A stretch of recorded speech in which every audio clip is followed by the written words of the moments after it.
Good evening, and welcome to the Helen Borgers Theater. Our performance is about to begin. If you have cell phones, please remember to turn them off. And please, no texting, no photography, and no video recording during our show. Thank you.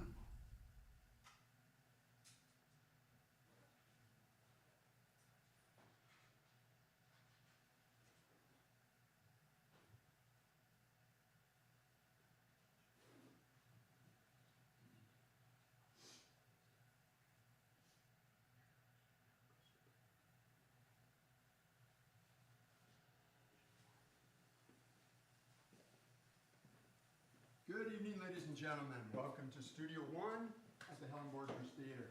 So happy to have you here. Small crowd, but I know you're going to be a good crowd.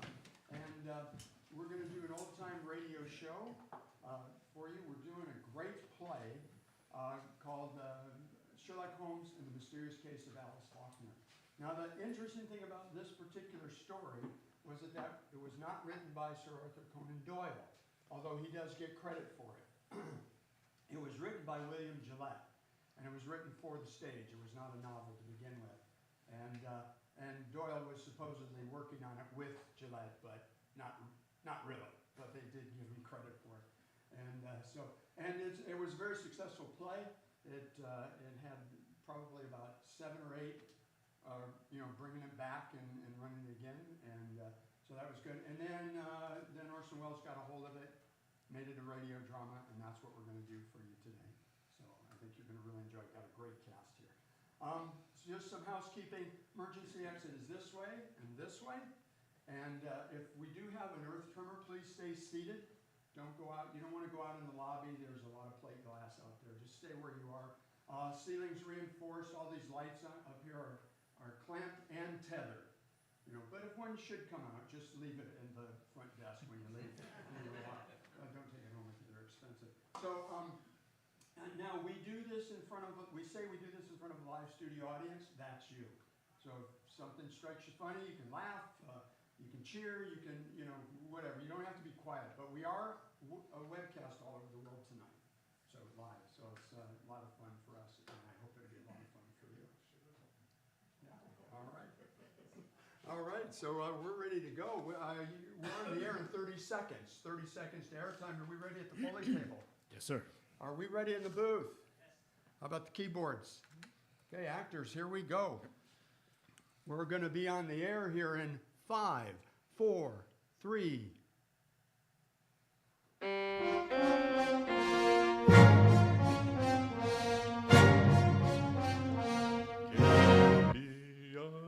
Okay, here we go, on the air. And I told you we were live. Here we go.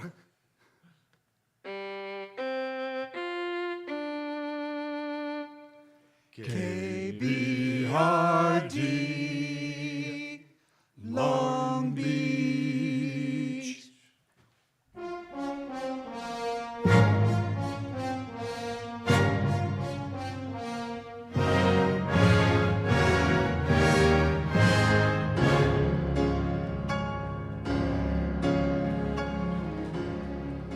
Tonight, the Long Beach Shakespeare Company presents Sherlock Holmes and the Strange Case of Miss Alice Faulkner, starring Jonah Goger as Sherlock Holmes, written for the stage by William Gillette, based on the characters created by Sir Arthur Conan Doyle and adapted for radio by Orson Welles.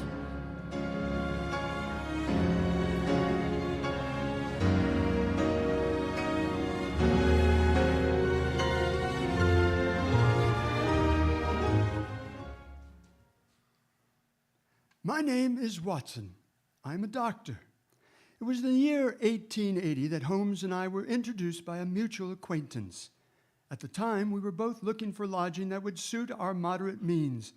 This we found on the second floor of a house at 22B Baker Street.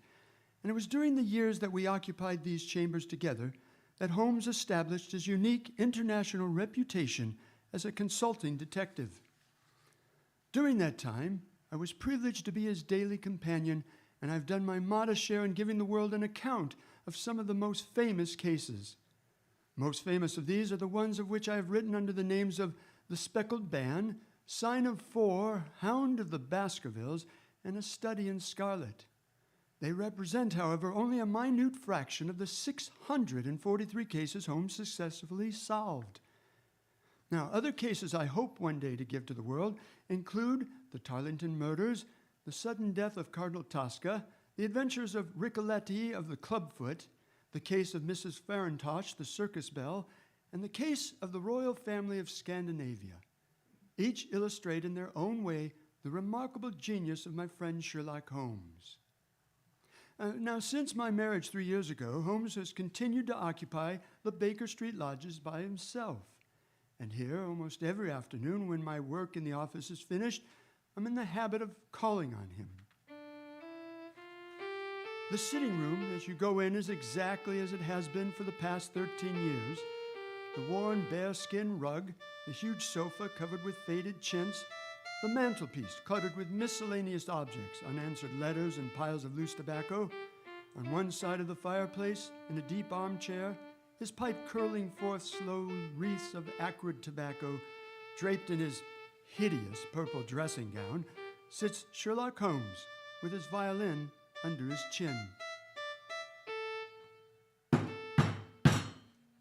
Come in. Ah, Watson, my dear fellow. How are you, Holmes? I'm delighted to see you. Perfectly delighted, upon my word. I am, but I'm sorry to observe that your wife has left you. Well, she has gone on a little visit. But how did you know? How did I? Well, I like that. How do I know anything? How do I know you've been getting yourself very wet lately? That you've an extremely careless servant girl, and that you've moved your dressing table to the other side of the room? Holmes, if you had lived a few centuries ago, they'd have burned you alive. Oh, such a conflagration would have saved me a great deal of trouble and expense. Tell me now, how did you know all that? No, it's too simple to talk about. The scratches and clumsy cuts, my dear fellow, on the inner side of your shoe there.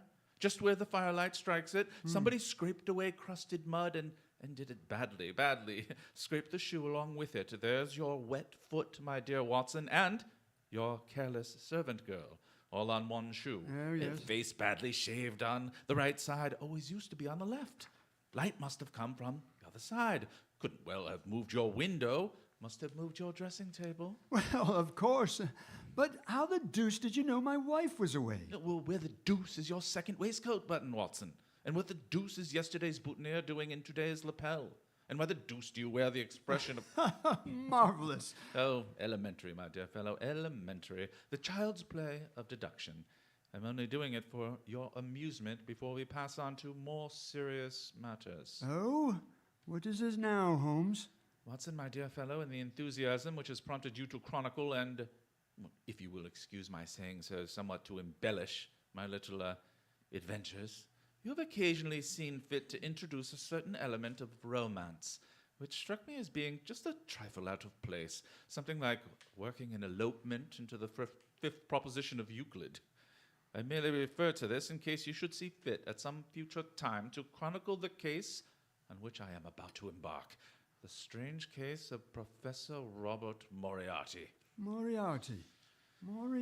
I don't remember ever having heard of the fellow. Yeah, Watson, you haven't. It is precisely this quality of invisibility that makes Moriarty the Napoleon of crime, sitting motionless like an ugly, venomous spider in the center of his web.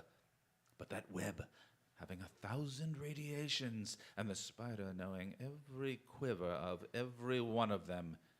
And within 48 hours, I'll have the lines drawn so tightly around him that he can't move.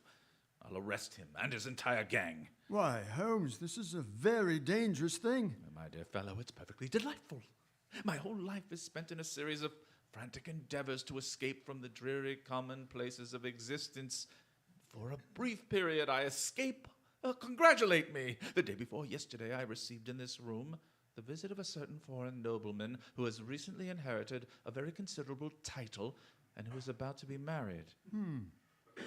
Seems that this titled gentleman was so indiscreet as to fall in love with a young English lady by the name of Faulkner, socially his inferior, and to make her a promise of marriage. Oh, really? But later, at his family's insistence, the thing was broken off, and the young lady died shortly after of a broken heart, leaving behind a sister and also considerable evidence in the form of letters, photographs, and jewelry with inscriptions.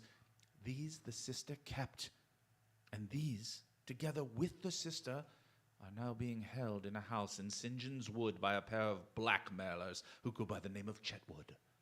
So far, as you see, my dear Watson, a fairly ordinary case of blackmail, hardly worth my attention.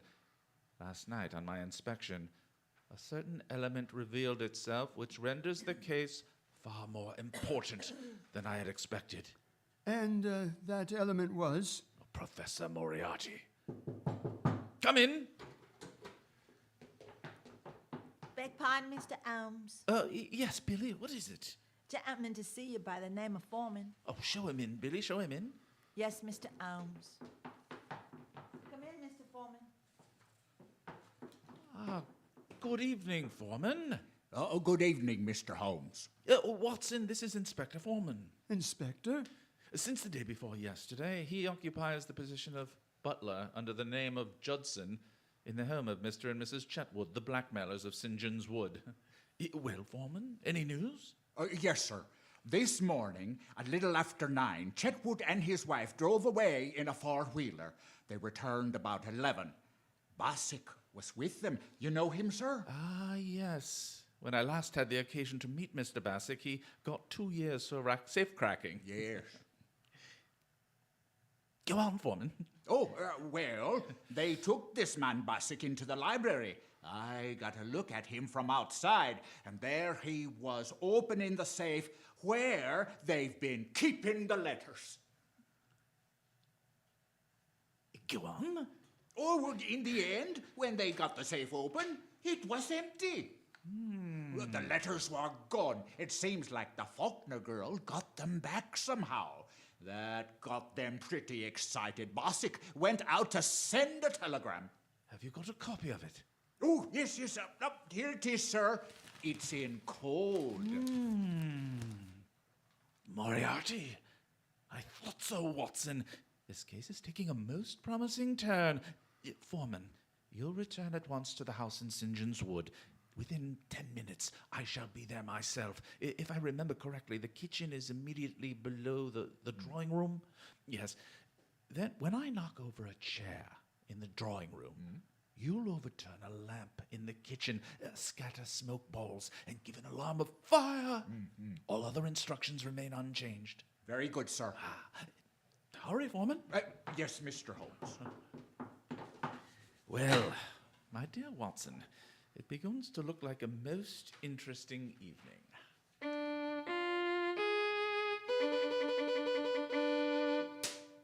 Now will you give me those letters? No, I won't. I won't. Now will ya? Oh! Oh! Now will ya?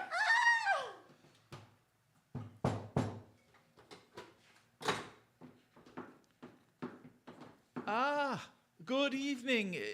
My name is Sherlock Holmes. Pardon me. Whom did you wish to see, Mr. Holmes? Oh, thank you so much, Mr. Chetwood. I had myself announced by the butler on my way up. The butler? I didn't. Oh, very well. Here he is. Yes, Judson. Miss Faulkner begs Mr. Holmes to excuse her. She's not well enough to see anyone this evening. Will you please hand this card to Miss Faulkner and say that I have... Oh, I beg your pardon, Mr. Holmes, but it's quite useless, really. Oh, I'm so sorry to hear it. Yes, Miss Faulkner is, I regret to say, quite an invalid. She's unable to see anyone. Her health is so poor. Ah, has it ever occurred to you, Mr. Chetwood, that she might be confined to the house too much? And how does that concern you? No, it doesn't. I simply made the suggestion. Might like to think it over. What's your butler's name? Oh, Judson, sir. Very well, Judson. Go on, take my card up. Oh, very good, sir. Well, this really is too good. Why, of course he can take up your card or your note or whatever it is if you wish it so much. I was only trying to save you the trouble. Thanks. It's hardly any trouble at all to send up a card. You know, Mr. Holmes, you interest me very much. Ah, really? Oh, upon my word, yes. We've all heard of your wonderful methods, the astonishing manner in which you gain information from the most trifling details. Now, I dare say, in this brief moment or two, you've discovered any number of things about me. Oh, nothing of consequence, Mr. Chetwood. I hardly more than asked myself why you were so distressed to see me at this particular moment, and what there can possibly be about the safe in the lower part of that desk to cause you such painful anxiety. Yes. Very good indeed. If only those things were true now, I'd be wonderfully impressed. It would be absolutely remarkable, it would, yes. Excuse me, sir. Yes, Judson. A message for you, Mr. Chetwood. You'll excuse me, I trust.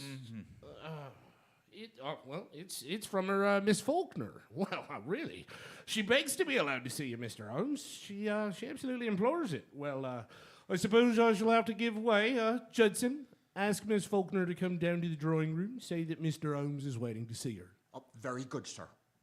Quite remarkable. Upon my soul, may I ask, if it's not an impertinent question, what message you sent up that could so have aroused Miss Faulkner's desire to come down? No, merely that if she wasn't down here in 5 minutes, I'd go up. Oh, that was it. Yes, quite so. And unless I am greatly mistaken, I hear the young lady on the stairs. In which case, she has a minute and a half to spare. Alice, Miss Faulkner. Let me introduce Mr. Sherlock Holmes. Mr. Holmes, Ah, Miss Faulkner? I'm really most charmed to meet you. Although it does look as if you've made me come down in spite of myself, doesn't it? Oh, I thank you very much indeed for consenting to see me, Miss Faulkner, but regret to observe that you were put to the trouble of making such a very rapid change of dress.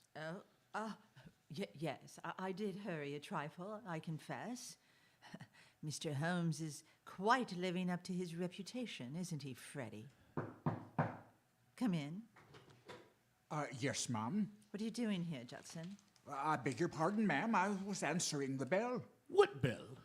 The drawing room bell, sir. What do you mean, you blockhead? No one rang the bell. Well, I'm quite sure it was wrong, sir. Well, I tell you, it did not ring. Your butler is right, Mr. Chetwood. The bell did ring. And how do you know? I rang it. What do you want? I want to send my card to the real Miss Faulkner. The real... I said the real Miss Faulkner. Judson? Yes, sir. Holmes, what right have you to ring for servants and give orders in my house? What right have you to prevent my cards from reaching their destination? And how does it happen that you and this woman are resorting to trickery and deceit to prevent me from seeing Alice Faulkner? Through some trifling oversight, Judson, neither of the cards I handed you have been delivered. Kindly see that this error does not happen again. Well, my orders, sir. You have orders, do you? I can't say, sir. You were told not to deliver my card. And what business is it of yours, I'd like to know? I shall satisfy your curiosity on that point in a very short time, Mr. Chetwood. Yes, and you'll find out in a very short time that it isn't safe to meddle with me. It wouldn't be any trouble at all for me to throw you out into the street. Possibly not, but trouble would swiftly follow such an experiment on your part. It's a cursed lucky thing for you I'm not armed. Yes, well, when Miss Faulkner comes down, you go and arm yourself. Arm myself? I'll call the police. What's more, I'll call them now. Oh, no, you will not do it now. You will remain where you are until the lady I came here to see has entered this room. Oh, and what makes you so sure of that? Because you will prefer to avoid an investigation of your suspicious conduct, Mr. James Larrabee. Larrabee? That is the name under which you are known to Scotland Yard, I believe, Mr. Chetwood. This lady here is your wife. As to you, Judson, you will either deliver that card to Miss Faulkner at once or sleep in the police station tonight. It's a matter of small consequence to me which. Shall I go, sir? Go on. Take up the card. It makes no difference to me. A short time since, Larrabee, you displayed an acute anxiety to leave the room. Pray do not let me detain you, or your wife, any longer. No? I take it you prefer to remain while I talk to Miss Faulkner. We do, Mr. Holmes. At last, Miss Faulkner. This is Mr. Holmes? Yes. You wish to see me? Oh, very much indeed, Miss Faulkner, but I am sorry to see that you are far from well. Oh, no, No? I beg your pardon. What does this mark mean? Nothing. Nothing? No.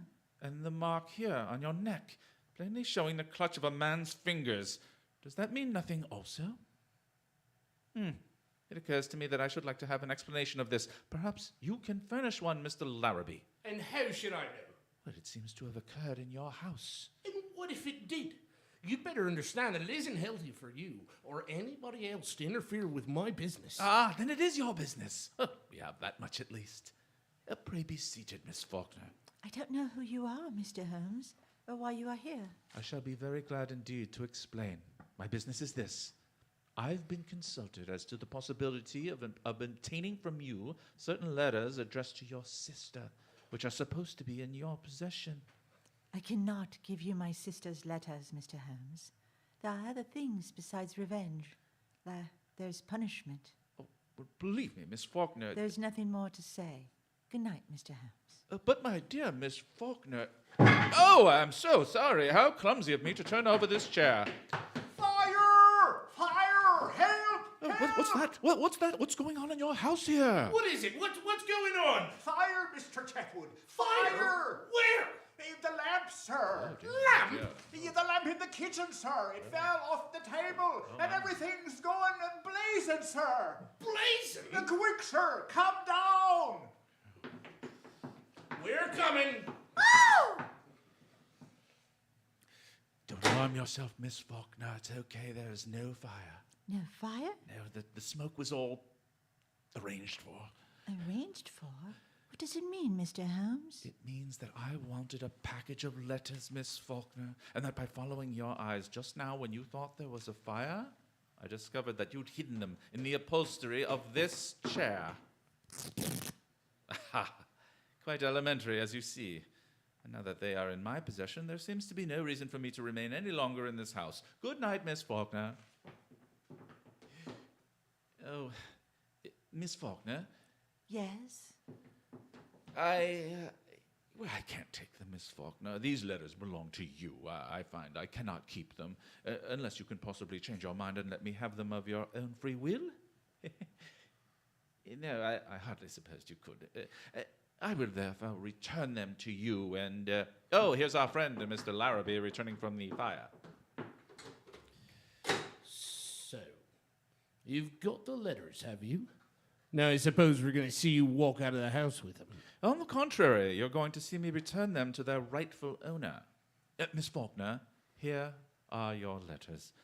Should you ever change your mind and be so generous, so forgiving, as to wish to return these letters to the one who wrote them, you have my address. In any event, rest assured, there will be no more cruelty, no more persecution in this house. Thank you, Mr. Holmes. You are perfectly safe with your property, Miss Faulkner, for I shall so arrange it that your faintest cry of distress will be heard. And if that cry is heard, it will be very unfortunate for those who are responsible. As for you, Mr. Larrabee, and you, madam, I beg you to understand that you continue your persecution of this young lady at your peril. Good night. Oh, Miss Faulkner. Come here, Miss Faulkner. Now, are you going to give me those letters? No, no. Are you going to give me those letters? Now then, Be careful, Jim. You shut up. Now, then, Miss Faulkner, do you give me those letters or do I break your arm? What's that? Someone knocked at the door. No. It was on that side.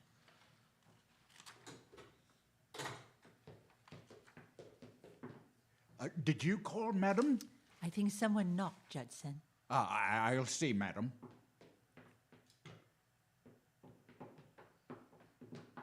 I beg pardon, madam, but there's no one at the door. Very well, you may go. He's got us watched. What we want to do is leave it alone. Let the Emperor have it. Do you mean Professor Moriarty? That's who I mean. Once let him get at it, he'll settle it with Holmes pretty quick. Don't you worry a minute, I tell you. Professor Moriarty will get at him before noon tomorrow night. He won't wait long either, and when he strikes, it means death.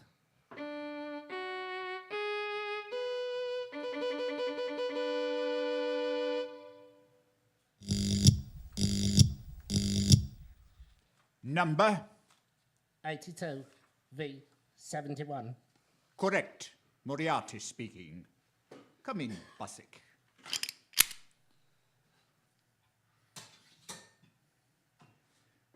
Your report coming from Manning?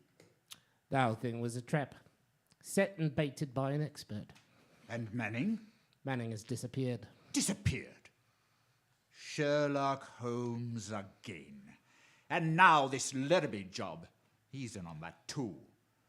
And that's where he's made his mistake. Mr. Holmes is playing rather a dangerous game, Busick. Inspector Wilson tried it 7 years ago, and Wilson is now dead. 2 years later, Henderson took it up. And we haven't heard from anything from Henderson lately, have we? Not a thing, sir. You've seen about that. This Holmes is rather a talented man. He doesn't realize there isn't a street in London that'll be safe for him if I whisper his name to Cregan. I might even make a little call myself, just for the satisfaction of it. Just for the satisfaction of it. Baker Street, isn't it, his place? Baker Street, eh? Baker Street, sir. Yes, that's right. We could make it safe. We could make it absolutely safe. In 3 streets in every direction. Yes, sir, but... We could. We've done it over and over again elsewhere. Police decoyed, men in every doorway. Do this tonight in Baker Street. At 9 o'clock, call his attendants out on one pretext or another and keep them out, you understand? I'll see this Sherlock Holmes myself. I'll give him a chance for his life, but if... Basic, Yes, sir. notify the Lascar that I may require the gas chamber at Stepney tomorrow night. And have Cregan there at 10:15 with his crew.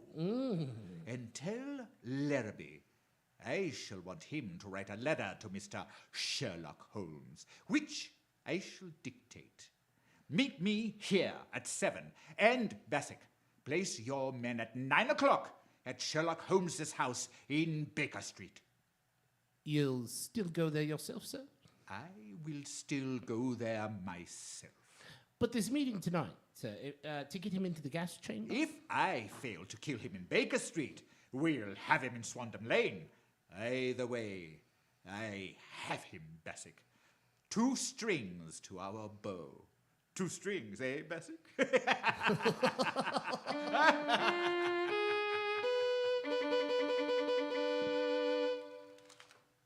That evening, Holmes and I dined together at Scott's in Piccadilly Circus. After dinner, we went to a concert at Queen's Hall. I can still see him on this particular night of the Moriarty case, well knowing that his life was in peril, sitting beside me in the stalls, wrapped in the most perfect happiness, listening to Saracetti play the violin, gently waving his long, thin fingers in time to the music.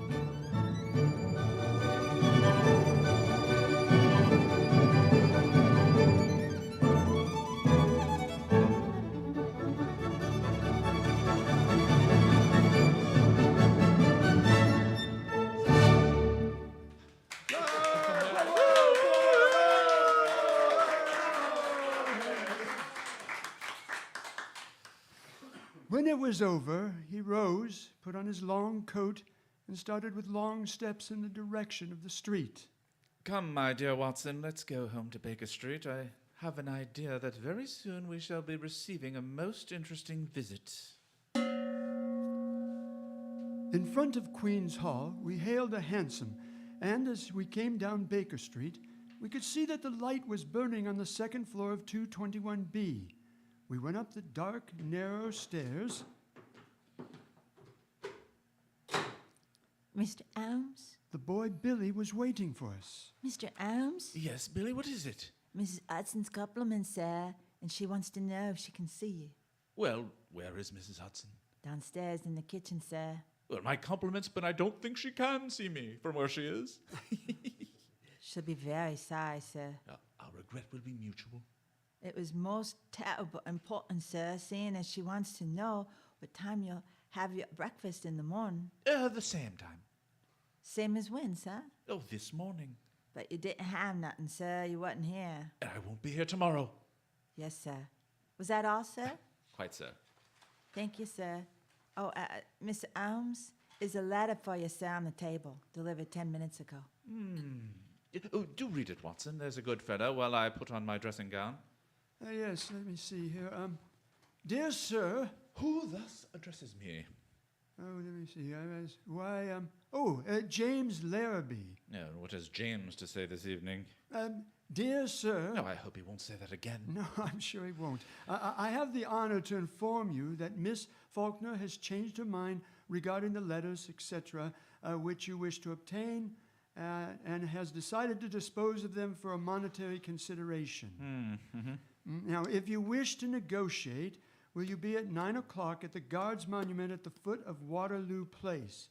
You will see a four-wheeler with wooden shutters to the windows. If you have the cab followed, or try any other underhand trick, you won't get what you want. Let me know your decision. Yours truly, James Larrabee. Mine truly, eh? Well, later perhaps. What does the fellow mean, Holmes? The fellow means to sell me a base imitation for a large sum of money of certain letters that he does not possess. I shall probably buy them from him. Now, see if I have the points.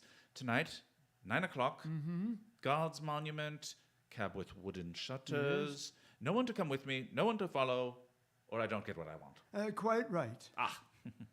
But this cab with the wooden shutters, Holmes. Merely a little device to keep me from seeing where they're taking me. Billy! Yes, sir? Give this to the man that... It was a woman, sir. Oh? Look Young quite- or old? Look quite young, sir. And a handsome? Four-wheeler, sir. I've seen the driver before. Yes, sir, but I can't think where. Hand this to the lady, apologize for the delay, and look at the driver again. Yes, sir. But my dear Holmes, you didn't say you would go. No, but I certainly did. But this fellow means mischief. But this fellow means the same. I beg pardon, sir. A message come over from the chemist on the corner to say a man has been hit in the head by a bus. It looks like his leg's broken. And would Dr. Watson kindly step over help till the ambulance comes? Oh, yes, certainly. I'll go at once. I'll be back in a minute, Holmes. Billy, Yes, sir? who brought that message? Boy from the chemist, sir. Yes, but which boy? Must have been a new one, sir. I ain't seen him before. Oh, Billy, get downstairs quickly. Look after Dr. Watson. If the boy's gone and there's a man with him, it means mischief. Do let me know. Don't stop to come up. Ring the doorbell. I'll hear it. Ring it loud. Yes, sir.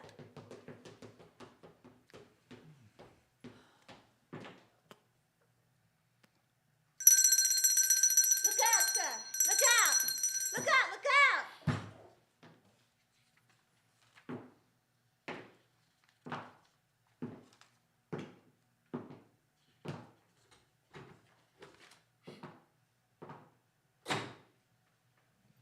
It's a dangerous habit, Mr. Holmes, to finger loaded firearms in the pocket of one's dressing gown. I give you my word, Professor Moriarty. You'll be taken from here to the hospital if you keep your hand behind you like that. Ah, that's better.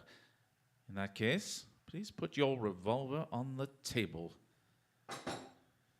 You evidently don't know me. I think it's quite evident that I do. Pray have a chair, Professor. I can spare you 5 minutes. That is, if you have anything to say. Careful! What were you about to do, Professor Moriarty? Look at my watch. Well, I'll tell you when your 5 minutes is up.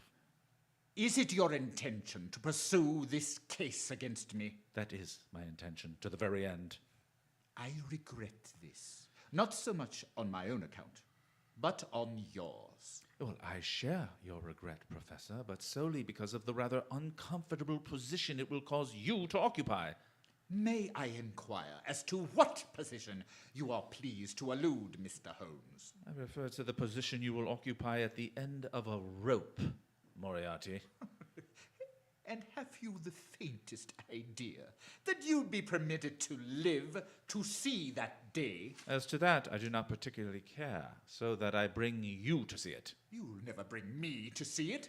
Do you think that I would be here if I hadn't made the streets quite safe in every respect?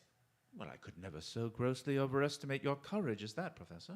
And do you imagine that your friend, the doctor, and your boy, Billy, will soon return? What? So, It leaves us quite alone, doesn't it, sir? Quite alone.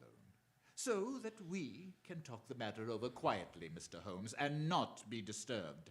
In the first place, I wish to call your attention to a few memoranda which I've jotted down, in which you will find... Look out, don't do that.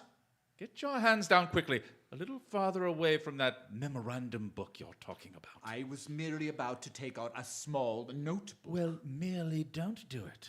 I don't want it. Got one of my own. If you want it, we'll have someone get it for you.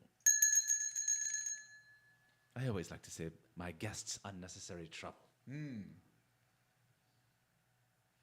I observe that your boy doesn't answer the bell. No, but I have an idea that he will before long. It may possibly be longer than you think, Mr. Holmes. What, that boy? Yes, that boy. Well, at least we'll try the bell once more, Professor. Doesn't it occur to you that he may possibly have been detained, Mr. Holmes? It does. But it also occurs to me that you're in a very much the same predicament, Moriarty.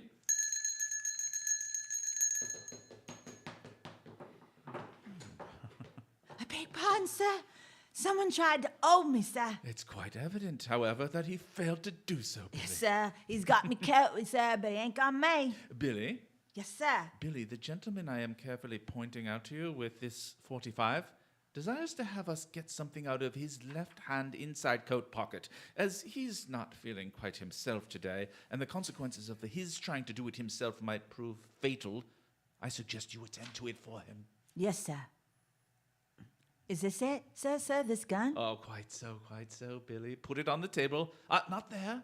On this table where I can reach it. That's more like it. That's all, Billy. Shall I see if he's got another, sir? Why, Billy, you surprise me, after the gentleman has taken the trouble to inform us that he hasn't. When, sir? When he made a snatch for this one. And now, Professor, now that we have your little memorandum book, do you think of anything else you'd like before Billy goes? Any little thing you've got that you don't want? No? So sorry. That's all, Billy. Thank you, sir. Listen to me, Holmes. On the 4th of January, you crossed my path. On the 23rd, you inconvenienced me. And now, at the close of April, I find myself placed in a position through your continual interference, and I am in positive danger of losing my liberty. Have you any suggestions to make? No, I have no suggestions to make. I have a fact to state. If you don't drop it at once, your life's not worth that. I'm afraid, Professor, that in the pleasure of this conversation, I am neglecting more important business. If you will excuse me a moment while I get my pipe off the mantelpiece here. I came here this evening, Mr. Holmes, to see if peace could not be arranged between us. Yeah, quite so. You've seen fit not only to reject my proposals, but to make insulting reference coupled with threats of arrest. You've been warned of your danger. You don't heed that warning. Perhaps you'll heed this! Ha ha! Up with your hands, Mr. Holmes! Up with them, or I... What in God's earth? Oh! Didn't imagine I'd leave that gun loaded, did you, Moriarty? Here are your cartridges. I didn't suppose you'd want to use that gun again, so I took them out while you were talking. You'll find them all there, Professor. Billy, Yes, sir? will you please show Professor Moriarty the door? Yes, sir. This way, sir. Don't ever say that I didn't warn you, Mr. Holmes. Well, oh, no, Professor Moriarty. No, I never will. Billy, come here. Yes, sir. Billy, you're a good boy. Yes, sir. Thank you, sir.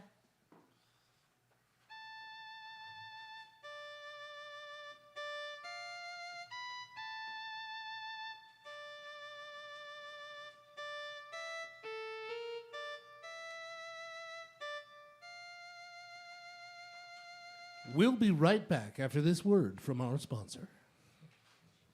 Looking for a place to enjoy a light meal before an evening performance or after a matinee? Look no further than the Vintage. Their menu consists of small, seasonal, European-inspired plates and cheese-centric bites.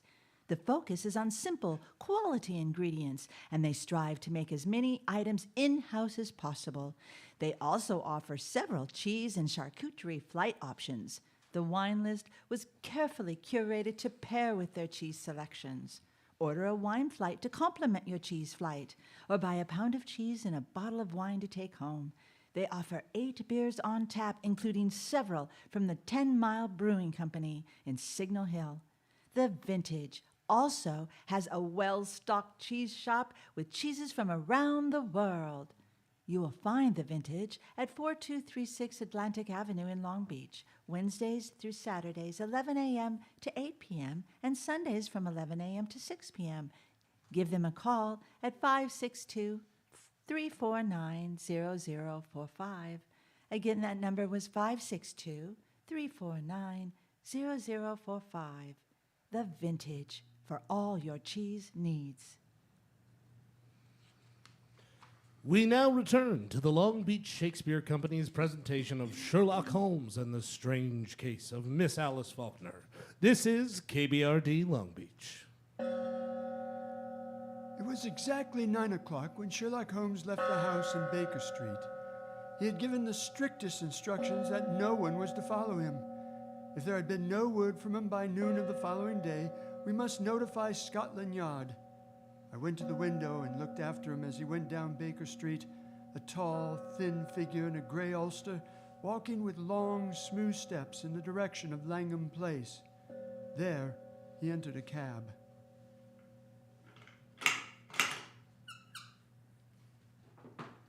Yeah, what you doing? Lighting matches here. That's what I'm doing. Well, chuck it. Why should I chuck it? There might be gas, you fool. Ah, there ain't no gas. It's been 4 days since we had gas in the room. Nah, I still say there might be gas. Did you check it? I will. Here goes. Ready? Give her a turn, yeah. That'll do. Turn her off. Yeah, 5 minutes is that and all our troubles are ended. Yeah, what's that? Basic? That's right, Kraken. That you, Leary? Yes, sir. Be careful now, you boys. We've got a tough one tonight. You ain't said who, as I've heard. Well, that would be Mr. Sherlock Holmes. Oh, you mean that, sir? It's the God's truth. We're going to count him out, then? Well, if you don't, and he gets away, I'm sorry for you, that's all. Oh, the governor's here. Not the governor himself. Professor Moriarty? Shut up. Okay. Where's Cregan? Here, sir. Got your full crew? All here, sir. No mistakes tonight, Cregan. Oh, I'll be careful of that, sir. This is Larrabee. Well, hello. He's in on the job. Hello, Larrabee. What's that door, Basic? A small cupboard, sir. No outlet? None whatever, sir. And that window? Nailed down, sir. A man might break the glass. If he did, he'd come up against heavy iron bars outside. We'll have him tied down before he can break any glass, sir. You've used it before, eh? Of course, you know it's airtight. Every crevice is sealed, sir. And when the men have turned the gas on him, they leave by this door? Yes, sir. It can be made quite secure. Heavy bolts on the outside, sir. Solid oak bars overall. Let me see how quick you can operate them. Well, they tie a man down, sir, so there's no need to hurry. Let me see how quick you can operate them. Leary? Yes, sir.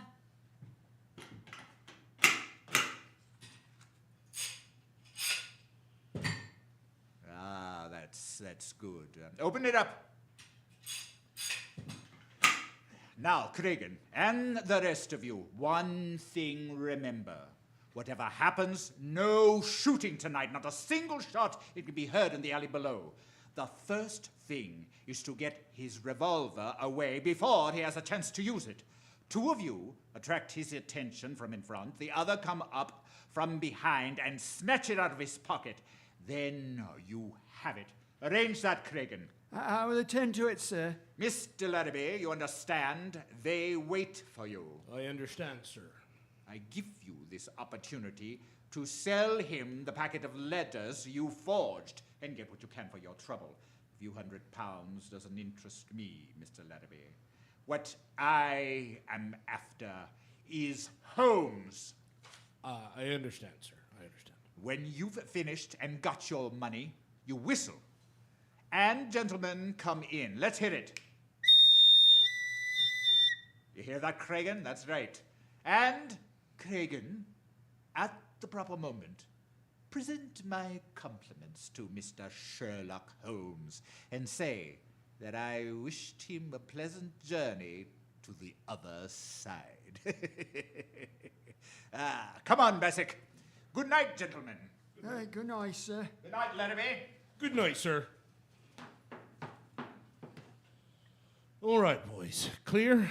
When you hear the whistle, in you come. Right you are, sir.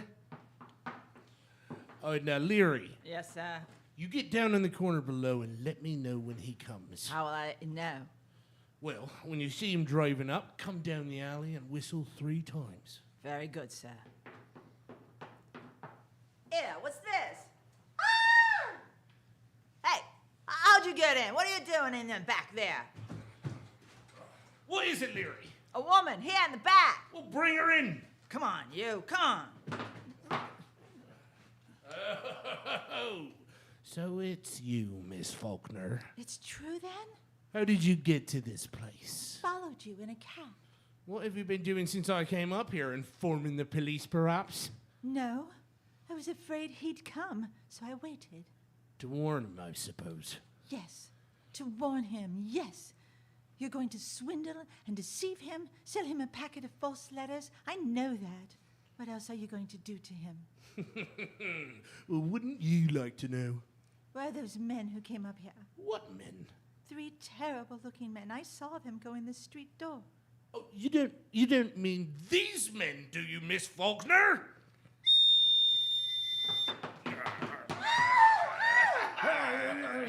Tie her up, boys, so she can't make a noise. Come Tie on, her up. you. I got you now. Listen. That's him. There he is now. What, Holmes? That's him. That's the signal. We won't have time to get her out. Well, shut her in there, in the cupboard. In with her, into the cupboard. There you go. Hey, there ain't no lock on this here cupboard door. Well, drive something in then. Let me see here. Oh, here, this knife, this'll do it. That'll hold her. Now, get out, quick, quick.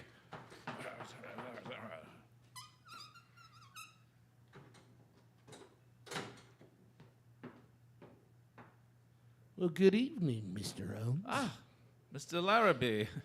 Now, really, I certainly thought after all this driving about in a closed cab, you'd show me something new. Oh, seen it before, have you, Mr. Holmes? Well, a time or two. Now that I come to think of it, I nabbed a friend of yours in this place while he was trying to drop himself out of the window. Ned Colvin, the cracksman. Colvin. I don't think I've ever heard of him. Well, you certainly never heard of him after. I'm sure of that. A brace of counterfeiters used these luxurious chambers in the spring of '89. One of them hid in that cupboard. We pulled him out by the heels. Well, that's quite interesting, but times have changed since then. Ah, so they have, Mr. Larrabee, so they have. Then it was only cracksmen and counterfeiters, petty swindlers of various kinds. But now, Well, what now? well, between you and me, Mr. Larrabee, we've heard some not altogether agreeable rumors. Rumors of some pretty shady work not far from here. A murder or two of a very peculiar kind. I've always had a suspicion. Well, that's it. My surmise was correct. It is. It is what? This room is cocked, is sealed. And what does that signify to us? Nothing to us, Mr. Larrabee, nothing to us, but it might signify a good deal to some poor devil who's been caught here and gassed in this trap. Well, if it's nothing to us, suppose we leave it alone and get to business. My time is limited. No, of course. I should have realized that these reflections could not possibly appeal to you. Smoke, sir? Have a cigar, Mr. Holmes? Ah, thanks. Oh, good cigar this, Mr. Larrabee. A genuine Havana. Well, I'm glad you like it. Now, here's the little packet of letters which is the object of this meeting. I haven't opened it yet, but Miss Faulkner tells me everything is there. Suppose, Mr. Larrabee, that as Miss Faulkner knows nothing about this affair, we omit her name from the discussion. What do you mean? Who told you she doesn't know? You did. Every look, tone, gesture, everything you've said and done since I've been in this room has informed me that Miss Faulkner has never consented to this transaction. Is it a little speculation of your own? Oh, and I suppose you think you can read me like a book. Oh, no. Like a primer. Well, let it pass. How much will you give? £1,000. No, I couldn't take it. Oh, what do you ask? 5,000. Oh, I couldn't give it. Why, I've been offered 4,000 for this little packet. Well, why didn't you take that? Because I intended to get more. Oh, that's too bad. They offered 4,000. They'll give 5. They won't give anything. And why not? Because they've turned the case over to me. Oh. Will you give 3,000? Mr. Larrabee, strange as it may appear, my time is limited as well as yours. I have brought with me the sum of £1,000, which is all that I wish to pay. If it's your desire to sell at this figure, kindly apprise me of the fact at once. If not, permit me to wish you a very good evening. Well? You can have it. It's too small a matter to haggle over. Just give me the money. Ah, certainly. Oh, I thought you said you'd brought 1,000. Well, I did. This is it. Well, you brought a trifle more, I see. Ah, quite so. I didn't say I hadn't brought any more. You can do your little tricks when it comes to it, can't you? Depends on whom I'm dealing with. Here, you give me that money. Come on, quick, hand it over. Come here. Now, I've got you where I want you, James Larrabee. You've been so cunning and so cautious and so wise. We couldn't find a thing to hold you for. But this little slip will get you in for robbery. Oh, okay. You'll have me in, will you? Well, what are your views about being able to get away from here yourself? I do not anticipate any particular difficulty. Robbery, eh? Well, even if you got away from here, you haven't got a witness. You haven't got a witness to your name. I'm not so sure of that, Mr. Larrabee. Not so sure of that. Do you usually fasten this cupboard with a knife? Come away from that door! Oh, Miss Faulkner! Stand back, Larrabee, you contemptible scoundrel. What does this mean? I'll show you what it means. Curse it quick! I'm afraid you're badly hurt, Miss Faulkner. Mr. Holmes, look behind you. Get him! Up, gentlemen. I'll have to ask you to wait just one moment, please. Yeah. What's the idea of sitting down and writing? What are you writing? Writing your will, I suppose. Oh, no, only a brief description of one or two of you gentlemen for the police. I'm ready now. Wait a bit. You better listen to me, Mr. Holmes. We're going to tie you down nice and tight to the top of that table. Why, you surprise me, gentlemen, thinking you're so sure of holding a man in this room with 3 bars gone out of that window? Bars or no bars, you're not going to get out of here as easy as you expect. Well, there are so many ways, Mr. Larrabee, that I hardly know which one to choose. Well, you better choose quick. I can tell you that. Well, I'll choose it once, Mr. Cregan, and my choice falls on, this chair. Hey, my God, the lights. He's getting away in the dark. Stop, look out. Cregan, look at his cigar! Yeah, trace him by the cigar. Yeah, watch a cigar. Look out, he's going for the window! Now, look, he's up on the ledge. He's climbed up. Look at his cigar now. Get him, quick, after him! There he goes. He's up by the window. No, gentlemen, What? no, not by the window. I'm leaving by the door here. By the way, I left my cigar for you on the windowsill. Good evening, gentlemen. Come along, Miss Faulkner.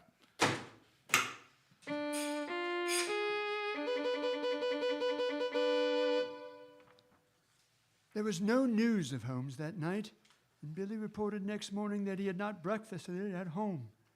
I had a busy morning in my office in Harley Street, and it was after 11 before the last of my appointments was over, and still no news of Holmes.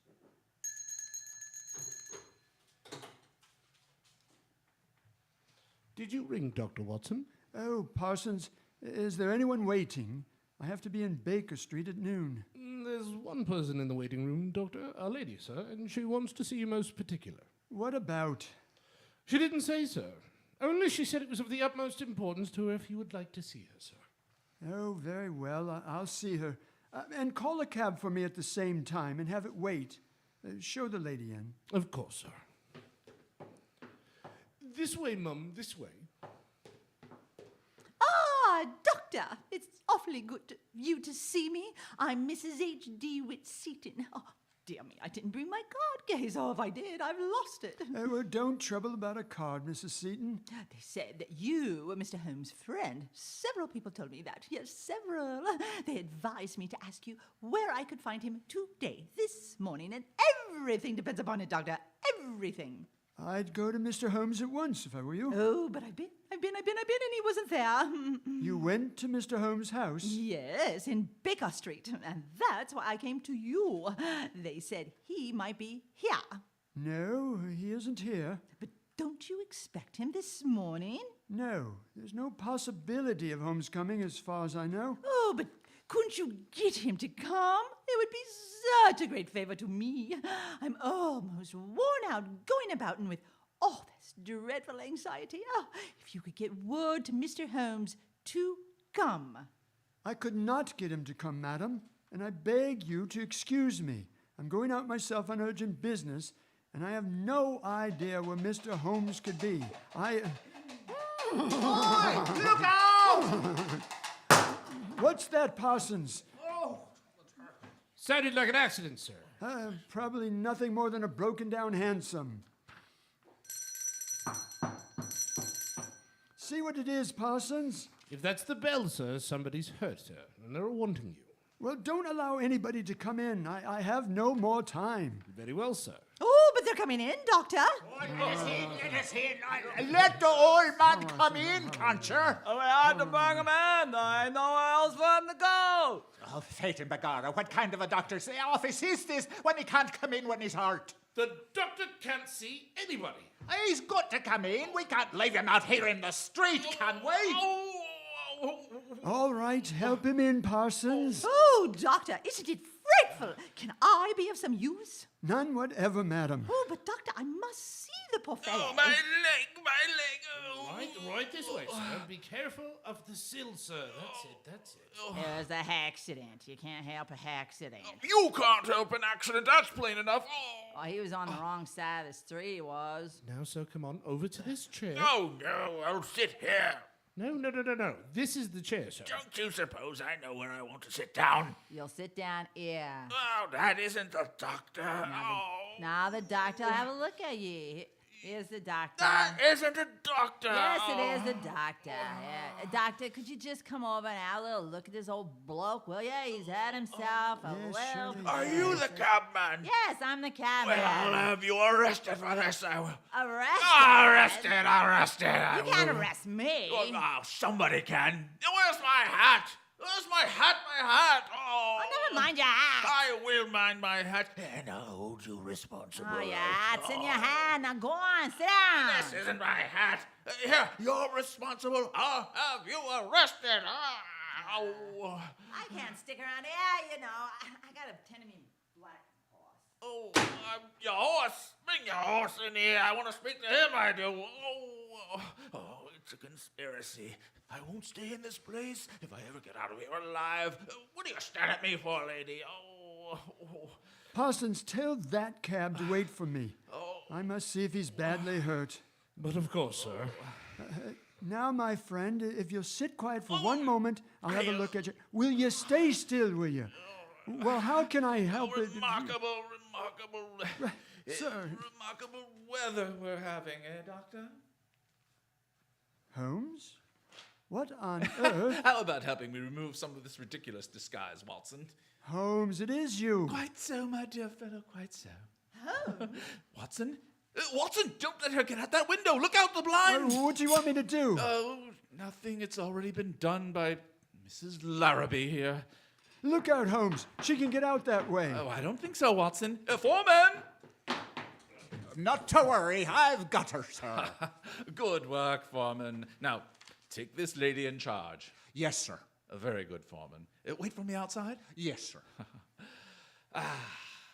Watson, my dear fellow, I regret to say that up to the present time, Professor Moriarty himself has not risen to the bait. Where do you think he is, Holmes? Oh, in the open streets, under some clever disguise, watching for a chance to get at me. And was this woman sent in here to... Quite so. A spy. To let them know by some signal if she found me in the house. Well, now they know. Pull down that blind, Watson. I don't care to be shot at from the street. I imagine we shall hear from Professor Moriarty very soon now. Mr. Holmes. What did I tell you? He's come, sir. From where? The house across the street. He was in there a-watching these windows. He must have seen something for he just come out.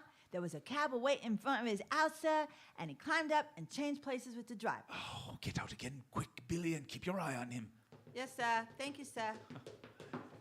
Oh, Watson, can you let me have a portmanteau for a few moments? I won't do it any harm. Parsons, my large Gladstone over there in the corner. Bring it here, please. Yes, sir.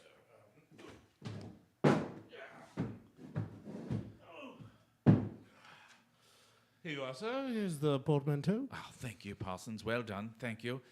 Parsons, you ordered a cab for the doctor a short time ago. It's been waiting, I believe? Yes, sir. I think it has, sir. Yes.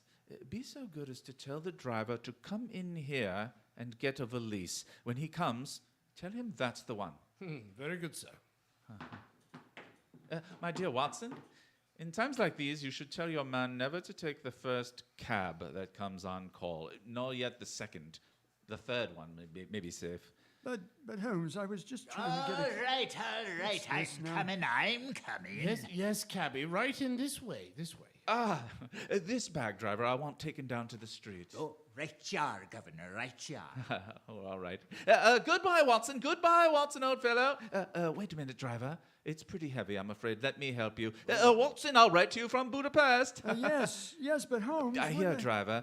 Just let me tighten up these straps a bit. There we are. That's right. I'll hold it, driver. You pull the strap. Yes, A sir. few little things in this bag that I wouldn't like to lose. Yeah, right yar, sir. And it's just as well to make quite sure, is it not, Professor Moriarty? Oh! By means of a simple pair of handcuffs. Blast you, Holmes! Do you imagine, Sherlock Holmes, that this is the end? I ventured to dream that it might be. Are you quite sure the police will be able to hold me? Professor Moriarty, I am quite sure of nothing. Take him away, Foreman! Yes, sir. Come along.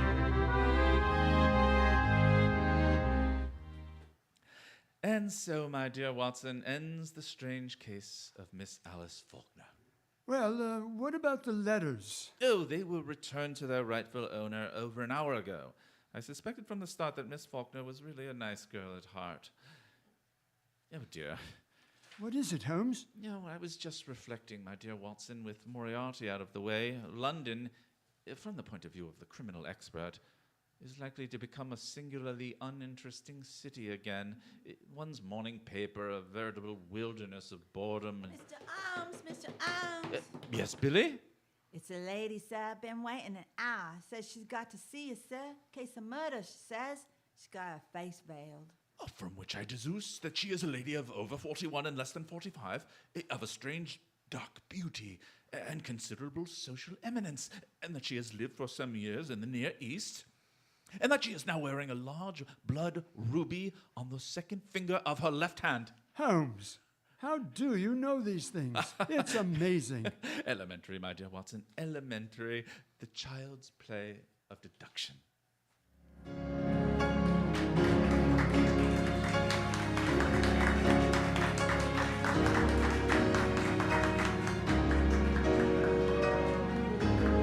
We'll be right back after this word from our sponsor. Watson. Music, sir. Watson, are you looking forward to your trip to America for the International Medical Conference? Yes, Holmes, I'm quite looking forward to it.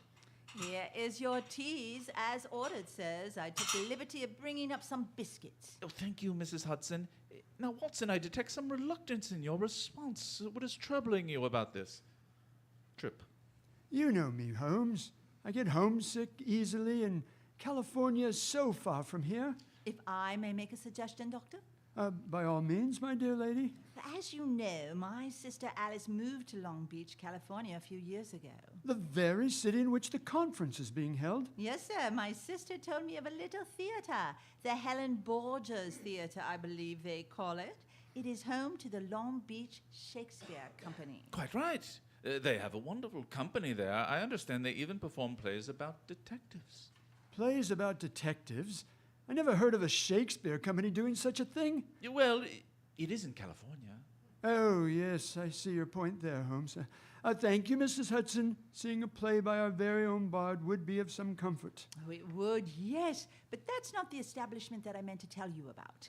Just up the street from the theater is a neighborhood pub. A pub? In America? It's called EJ's, and my sister loves it there. They serve very good food, all manner of beverages, and they have many sporting contests to watch on something called big screens, whatever that means. You wouldn't happen to know the address to EJ's pub, Mrs. Hudson? Just so happens I do. Alice sent it to me in a letter to give to you. Now, let me see. I have it here somewhere. Left-hand pocket of your apron. Oh, right you are, sir.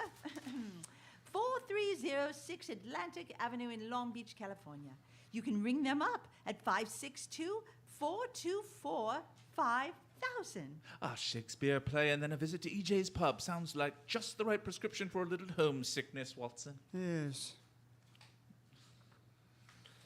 Tonight, the Long Beach Shakespeare Company has brought you Sherlock Holmes and the Strange Case of Miss Alice Faulkner, featuring Jonah Goger as Sherlock Holmes, Joe Montanari as Dr. Watson and Craig, Sarah Hogan as Alice, Madge, Billy, and Leary, Leonardo Lerma as Professor Moriarty and Inspector Foreman, and T. Dallin as Larrabee, Bassick, and Parsons. Live music performed by Sarah Hogan. Live sound effects performed by T. Dallin and the cast. This presentation was produced by Holly Levesque and directed by Joe Montanari. LBSC's technical director is Scott Kanzelmeyer. Tonight's engineer was Manny Luong and Scott Kanzelmeyer. The artistic director for the LBSC is Holly Levesque. This performance of Sherlock Holmes and the Strange Case of Miss Alice Faulkner was done in front of a live studio audience at the Helen Borgers Theater. For the Long Beach Shakespeare Company and KBRD, I'm T. Jallin, wishing you a good night.